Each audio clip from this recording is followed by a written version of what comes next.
මල්ලි මල්ලි ෆෝන් එකක් ගන්න කියලා බලමු. ඔය තියෙන්නේ ඔය බලා ගන්න ඕක අදනොති. හරි හරි මම බලන්න. මේ ඕක ගන්න ඕන විතරක් බලන්න. හරි හරි. මල්ලි මේ ෆෝන් එක නම් සෙට් වගේ.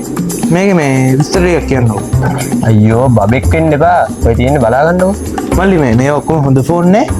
අඩුවට වංග තුස්සන් ආවෝ නෙවෙයිනේ. ඉස්සුල මල්ලි ඔබ ඔය මේ කොටුවෙන් ගියන සුපිරි ෆෝන්. එතකොට මල්ලි මේකේ මේ අයියෝ සමන්ත මේ ෆෝන් එක උප්පන්න ගෙනත් දියා. මල්ලි මේ ගාන වැඩි චුට්ටක් අඩු කරගන්න බෑ.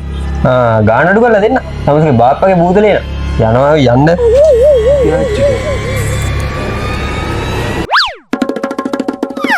අංගි මේ ෆෝන් එකක් ගන්න ඕනේ. හොඳ ෆෝන් එකක් බලමු. සර් අපි ගාව ඕන වර්ගයක ඕන තරම් ෆෝන් තියෙනවා. සර් මොන වගේ ෆෝන් එකක්ද බැලුවේ? මට දෙන්න බැටරියත් හොඳ කැමරාවත් හොඳ. හැබැයි මේ ගාන අඩු සුපිරි ෆෝන් එක. හරි සර් එහෙනම් මම දෙන්නම්. මේ තියෙන්නේ Moto G45. සර් මේකේ මෙගාපික්සල් 50ක කැමරා එකක් තියෙනවා. මේකේ මිලියම්පියර් 5000ක බැටරි එකක් තියෙනවා. ගානක් ගොඩක් අඩුයි. මේ ගෙවන්න දෙනවනේ. ඔව් සර් ගැරන්ටි කෙනෙක් එක්කන් ආවොත් මේ ෆෝන් එක ගෙවන්න ගන්නත් පුළුවන්. නැත්නම් කොකෝ PC වලින් ගන්නත් පුළුවන්. මට මේ ගෙවන්න තමා ගන්න ඕනේ.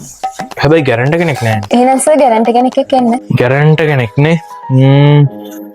මේ ඔයාට බැරිද මගේ ගැරන්ට වෙන්න?